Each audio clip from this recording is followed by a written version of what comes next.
د بنگلادیش یوې محکمې د پخوانۍ لومړۍ وزیرې شیخ حسینې واجد د نیولو امر کړی دی. نوموړې په تېر اګست میاشت کې وروسته له هغې هند ته لاړه چې هیواد کې پراخ لاریونونه وشول او د دې حکومت یې رانسکور کړی. شیخ حسینه د بنگلادیش د جرمونو نړیوالې محکمې ICJ لخوا د بشریت ضد جرمونو له کبله تر څار لاندې ده. دا جرمونه یاد هیواد کې د شویو لویو لاریونونو پر مهال د سلګونو کسانو د وژل کېدو له امله رامنځته شوي دي.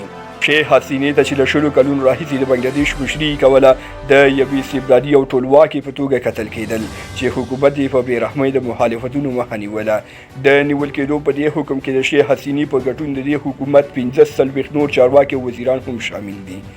د بنگلادیش د جرمونو نړیوالې محکمې لوی څارنوال محمد تاج الاسلام د پنجشنبې په ورځ خبریالانو ته وویل محکمې د پخوانۍ لومړۍ وزیرې شیخ حسینه د نیولو امر کړی چې د نومبر په 18مه محکمې ته وړاندې کړي.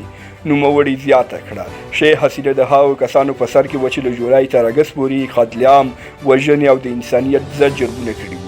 د بنگلادیش د روغتیا سرپرست وزارت د اګست میاشت کې ویلي وو چې سږ کال په دوبۍ کې له 1000 ډیر کسان په تاوتریخوالي کې وژل شوي. دا هر څه وروسته له هغې پېښ شو چې زده کوونکو په دولتي ادارو کې د دندو سهمیو په اړه اعتراضونه پیل کړل او په پراخو لاریونونو واوښتل.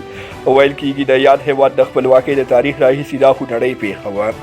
د دولتي دندو ویش یا سهمې د دې تګلارې له مخې په دولتي دندو کې له هرو 3 ونډو یوه برخه د هغو رضاکارو خپلوانو ته ځانګړې شوې وه چې په 1901 میلادي کال کې له پاکستانه د بنګلادیش د خپلواکۍ په جګړه کې برخه اخیستې وه. 72 کلنه حسینه له بنګلادیشه له وتلو راهیسې په عام محضر کې نه ده لیدل شوې.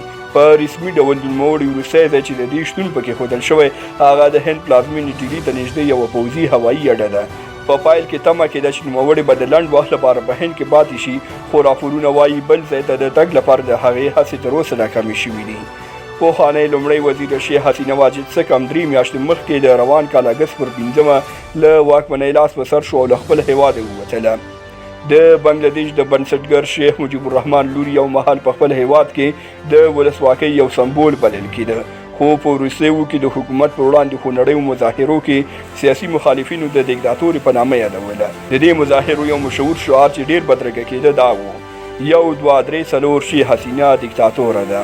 له ملتیا مو نړۍ مننه، شیر او سبسکرایب مو هېر نشي. تر بیا ښې چارې لویه لامل شه.